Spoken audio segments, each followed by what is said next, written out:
Robin Hutton, author of War Animals, the Unsung Heroes of World War II. Hey, Robin. Hey, good morning. How you guys doing? Doing real well. I saw the headline or the title of your book, and it was intriguing, but then something really stuck out, and I had to start chuckling. You think of war animals, you're like, of course there are dogs who served, right? But there are horses and birds who served? Yes, yeah, amazing animals. The homing pigeons saved more lives than you can imagine just by getting their messages through in the middle of battle. And it's stunning. And the horses, of course, horses and mules, they also just performed, as pack animals, carrying, equipment and gear or controlling the chaos in London during World War II. The horses controlled all the chaos when the bombs were coming in from the Germans and bombing London. And they're just amazing animals, but I love the war cat. What is it? Okay, right now there's a lot of people who love dogs and animals in the military, and they're like, okay, just stop, Robin. Cats cannot serve. Sorry. Let me guess. They dropped like herds of cats on the enemy, and it so confounded them. They were so angry. Damn cats, we surrender. Right. Simon was this amazing cat. He was on a ship that was going up the Yangtze River. It was on the outside of World War II, actually. But come on, it's a war cat, so sure. He had to be in the book. And when his ship was attacked by Mao Zedong's PLA, it killed the captain of the ship and 21 other sailors, and it wounded a lot of other men as well. And so Simon, he was very badly wounded too. And so when he was in sick bay, he would he kind of became a therapy cat by jumping up on the men's beds and kneading them and purring them, as cats can do. But the big thing he did was when he was better and was healed, the ship was stranded on the river for over 100 days, and every time it tried to move, it was attacked again. And so the rats were coming onto the ship and threatening the very, very little food supplies.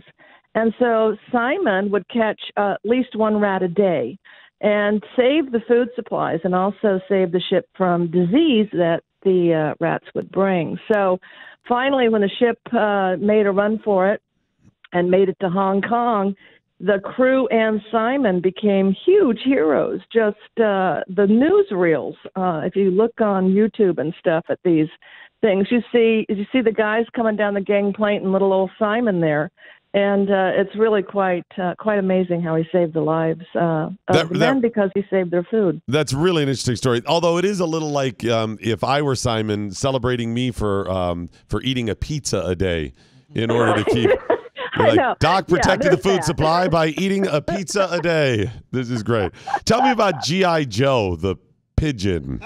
The pigeon, I know. G.I. Joe, there's a medal that the British give. It's called the Dickon Medal. And this medal is the Victoria Cross for animals. It's the greatest award an animal can receive for bravery. And 32 pigeons received it during World War II, and the only American bird to get it was G.I. Joe. And G.I. Joe was with a unit in Italy. Hold on. I got to say, to say it's the only American bird to get it is cracking me up. I mean, I understand what you mean, but it is kind of funny to think about. Then we've decided we're only going to award the Dickon Award to one American bird. Yay! Well, that's because it was a British medal, right. So all of these, so anyway, G.I. Joe was with a unit in Colcavecchia, Italy, and the Germans had taken over this town, and the British were trying to get it back, and so there was a bombing raid scheduled for 11 o'clock in the morning, but the Germans decided to give up the town, and so the British came in earlier than expected, but they had no way to let the headquarters know that they'd already gotten the town, so they didn't need to have the bombing mission. So what they did was the only source they had for any kind of communication was G.I. Joe. So they strapped a message on his leg, and he flew 20 miles in 20 minutes and stopped the planes on the tarmac from taking off. They were all ready to take off. And because he was able to stop them, the bombing mission was stopped.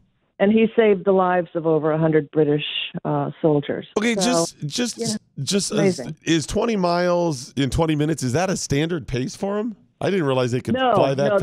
No, that was very, very fast. And wow. They flew. Each bird was different, of course. Right. But it also depended on the conditions, the weather conditions, or things like that. But these birds were thrown out of planes. They were dropped behind enemy lines. They were shot at by snipers. They had falcons. The Germans had falcons trained to attack anything that was flying in the air, and then also having to fly through the bombings and the battles and stuff. It's amazing that these birds made it through, but they did, and the heroics were just something else.